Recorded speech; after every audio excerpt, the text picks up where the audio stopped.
Only sinful men will raise the society from sin because they understand what the effect of the sin, the consequences, the structure of sin, and how to manage them. If you are looking for holy men, you are not going to achieve a whole lot. Change is not going to it's not going to come through morality. How does a sinner help us enhance the power, prestige, and good name of Nigeria? By reducing his sins.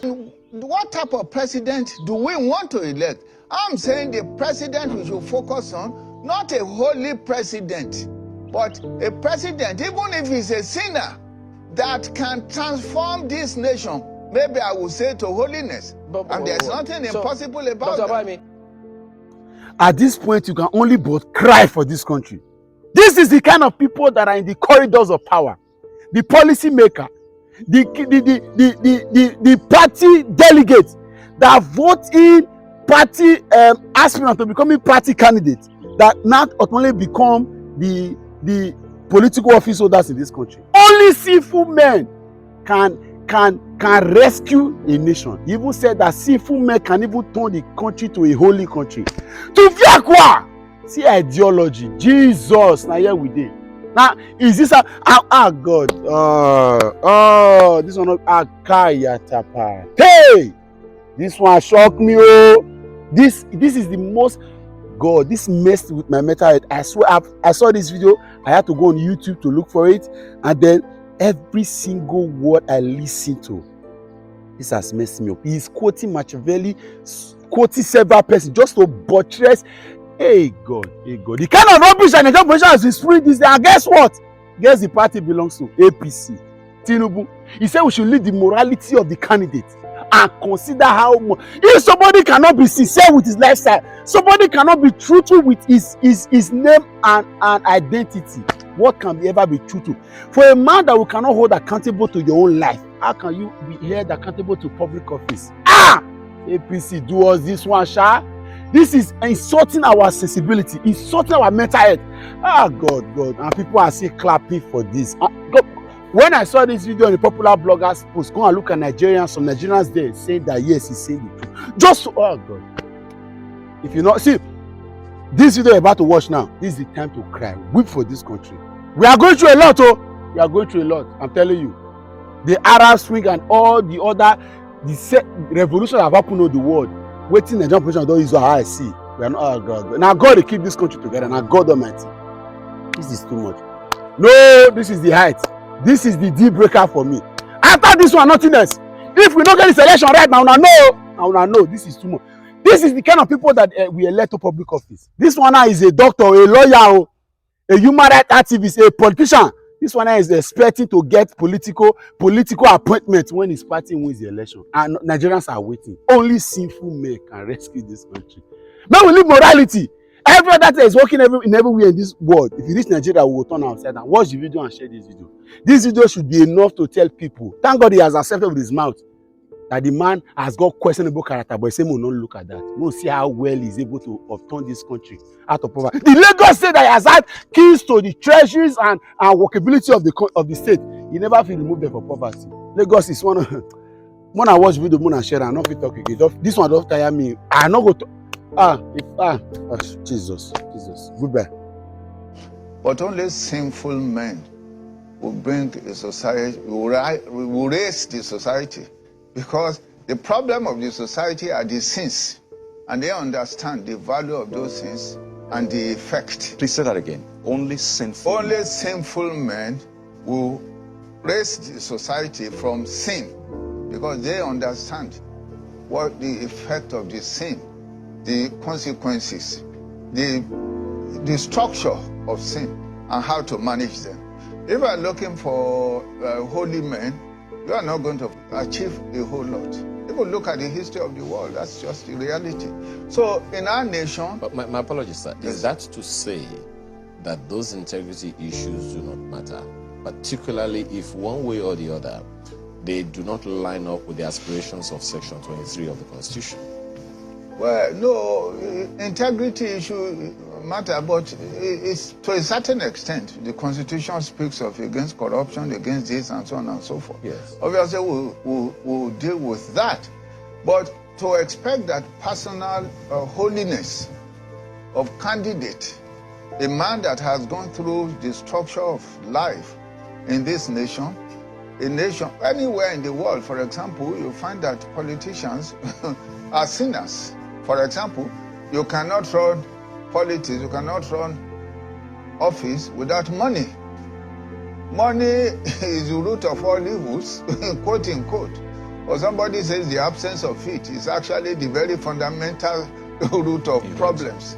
You understand? So what I'm in essence saying is that there will be some form of balance.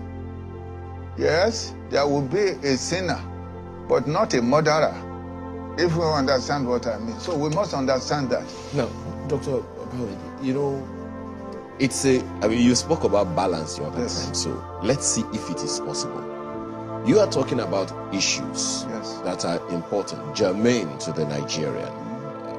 You mentioned poverty in particular. Yes. And a significant number of people will look at unemployment, homelessness, deprivation, rural development, literally stagnated and all of that as issues. Yes. But then there are some of these people who have been in the circle, in various circles of influence over the years for long enough to have been able to do one thing or the other about it. Yet nothing significant has been achieved by any of them, perhaps by way of influencing the governors or influencing anyone in any office to be able to do some of these things. So if you are saying it's the sinner that knows the path to sin and can cut it, but then the things that the sins have caused have inflicted a lot more pain on people, why not look for someone who has a semblance of what you call holiness? There will be that argument, wouldn't you say? So that at least, okay, we know that these ones are grievous sinners, but how about this one? He's not perfect, but he's not as sinful as these ones. That's the utopian that you probably are talking about, that the young people seem to be Somebody chasing. was saying yesterday that, I think it was in Mexico, that they were looking for the best economists, so they went to Harvard and they took some of the best minds to some of the leading institutions, PhD in this and economics, with the hope that they would transform the economy. At the end of it, they made the economy considerably worse. The truth of the matter is that, in my view, this nation needs a man, what I call with ancient wisdom, in order to help this nation, not necessarily a holy man. Now, you have to ask yourself, what really is the fundamental concern, neurosis of our nation with the greatness? This nation, with the fecundity, the capacity and stature of a citizen, should be one of the greatest nations in the world. So what's the problem? The principal issue for now, and each generation, each period in human history, they have their own challenges. The challenge this nation faces today, and the foundation of most of the neuroses and the crisis, is poverty. So you now have to ask yourself, of the people that are running, who can create wealth for this nation? Who can rise to the challenge of poverty? Look, I think it was one of the Russian presidents who said a nation is wealthy when it has wealthy people. But Dr. Bami, on that, you don't think leadership is a more significant problem than poverty? Because there are those who would say, if we had the right leadership, we wouldn't have poverty. Yes, no, leadership is significant because it is leadership is more significant than poverty, because it is leadership that will transform our poverty to wealth and change, the stature, the tragedy that we face. But what I'm in essence saying is that our preoccupation now is not whether the man is has one wife instead of or maybe 5, or that the man smokes marijuana, instead of going to church. Or no. So what I'm in essence saying is that we must be practical, sensible, and face the challenge of this time. The challenge of this time is not holiness, I'm sorry to say. What we need in this nation is a sinner who can develop us, as far as I'm concerned, who can create wealth for this nation. At any rate, if we look at all of us, I think the Bible says if we were to count sin, who will stand?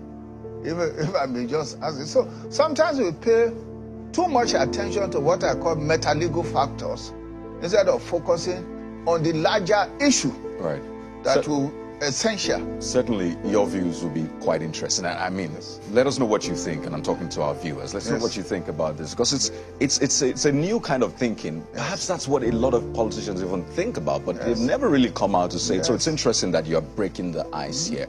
But then the concern will be, this is not to shoot down the idea. I think it's important for ideas to contend, and we'll come up with something. But the concern will be, we have a constitution, we have laws that prescribe punishment for sins. Yes. And never have I seen in any of those laws that the reward for sin is to elect or to get elected into office. The rewards or the punishment for sin in that context is well spelled out. For corruption, it is spelled out.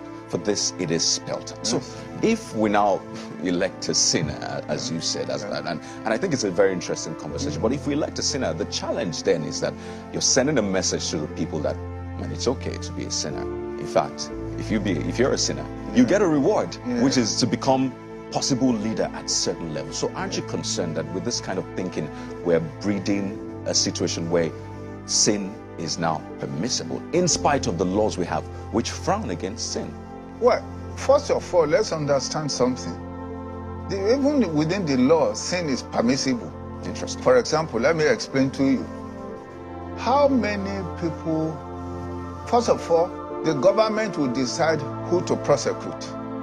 There are lots of sinners. The government cannot prosecute all sinners. It will now choose, okay, it's A I want to prosecute, while B, who is also a sinner, is free. So there's really no perfect system. That's the first issue. The second issue is that there is also legal process to control some of these issues. For example, a president can be impeached if the National Assembly is serious and is doing its work, if the president gross misconduct.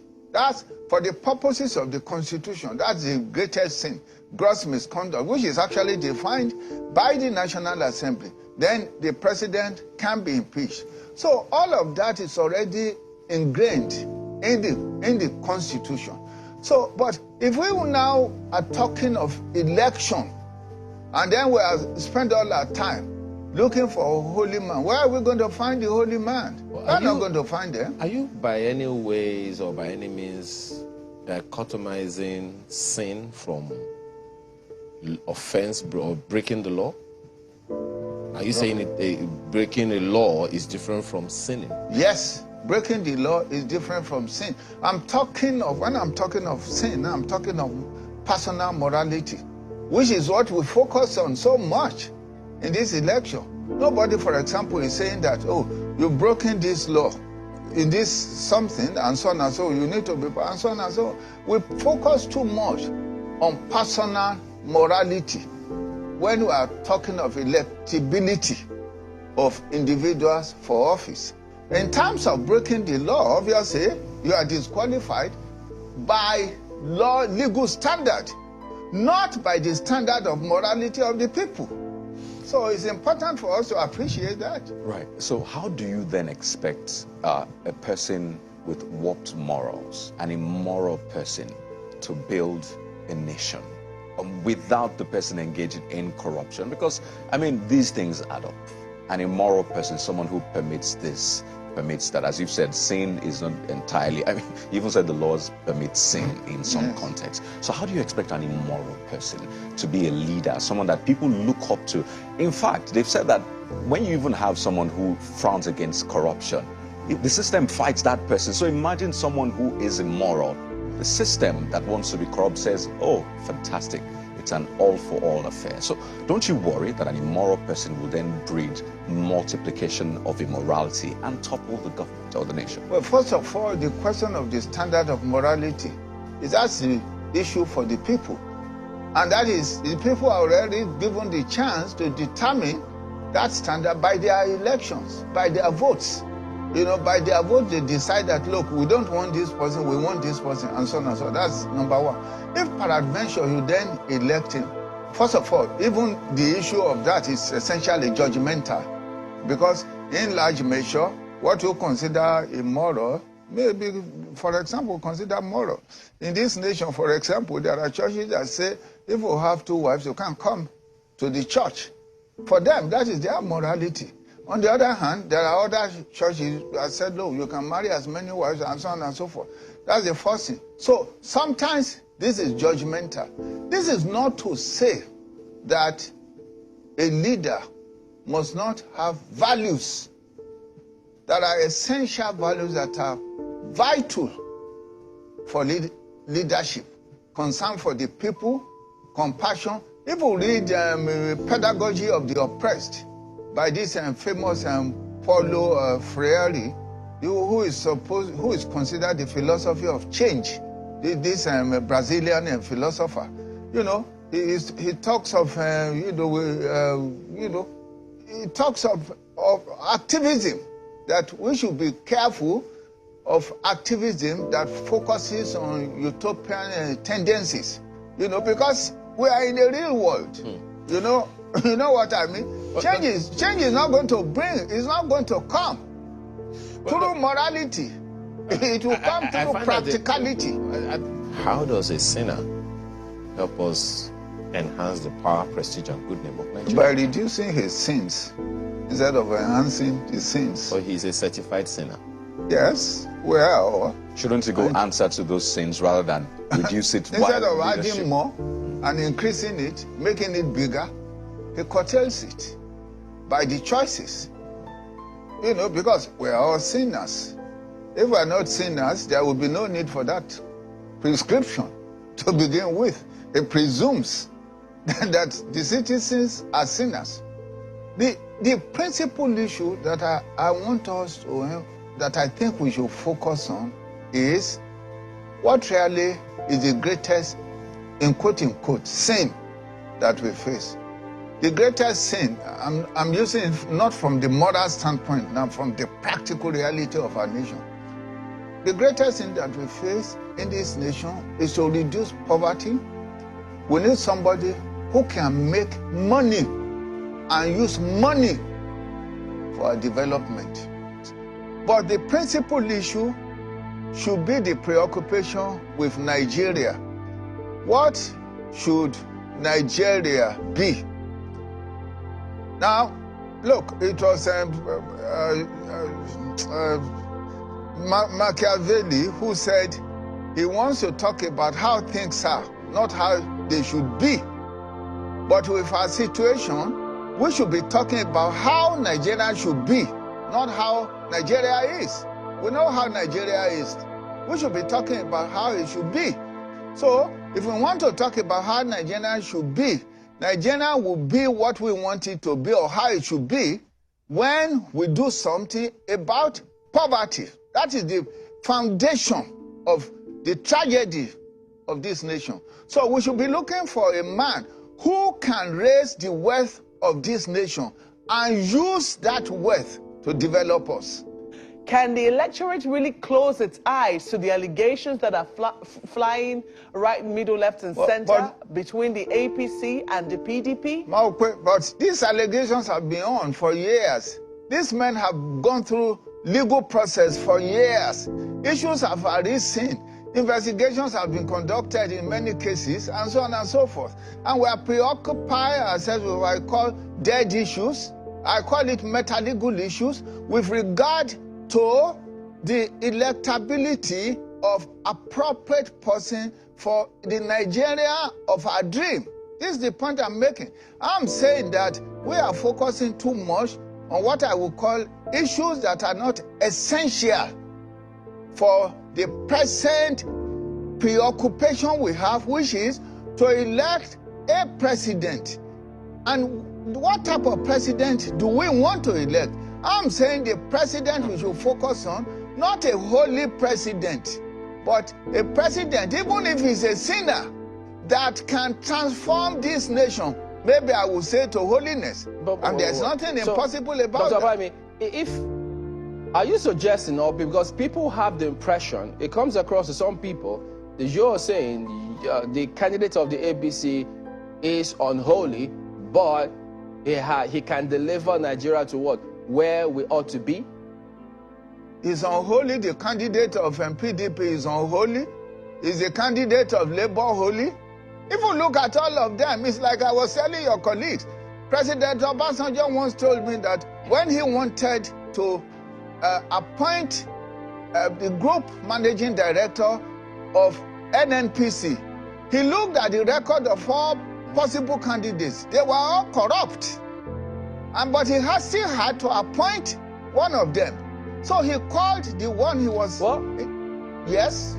He looked at all of them. They were all That's corrupt. a different scenario. Appointing a candidate and electing a candidate, I know you know that, but well, for instance now, when you say they've gone through the mill, they've gone through several investigations, perhaps you could remind us, has there been any investigation for the APC candidates over, because some of this things flying, where they say between January 2015 to January 28, 2015, that his Union Bank domiciliary account received cash payment in dollars totaling about $4 million from various SPVs.